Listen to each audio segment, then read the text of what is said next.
নমস্কার, আমি পায়েল। আজকে আপনাদের পটল পোস্ত করে দেখাবো ভেবেছি।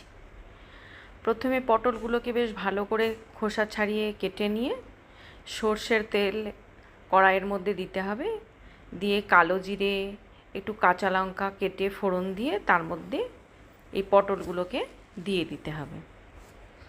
তারপরে বেশ ভালো করে নাড়তে চাড়তে ভাজতে থাকতে হবে। ভাজাটা বেশ এরকম দেখতে হয়ে গেলে পরে তার মধ্যে একটুখানি নুন দিয়ে দিতে হবে। আগে দিলে পরে পটলগুলো নরম হয়ে যেতে পারে, একটু খানিকক্ষণ ভাজা হওয়ার পরে নুনটা দিলেই ভালো লাগে। তারপরে আবার বেশ খানিকক্ষণ নাড়তে চাড়তে থাকতে হবে। ভাজা ভাজা যখন একদম হয়ে যাবে তখন দিয়ে দিতে হবে পোস্ত বাটা। আর আমি মিক্সি ধোয়া জলটাও একটু দিয়ে দিলাম, নরম হতে সাহায্য হবে আরও।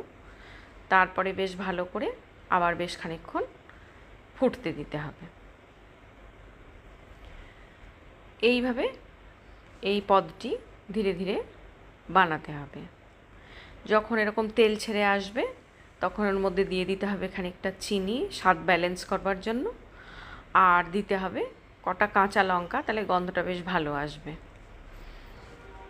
তারপরে আবার খানিকক্ষণ নেড়ে জলটা একদম শুকিয়ে নিতে হবে। আর এই পটল পোস্তটা খেতে ভীষণ ভালো লাগে গরম ভাতের সাথে, নিরামিষের দিনে। বাঙালি বাড়িতে এই পোস্ত বেশ ভালোই জমে।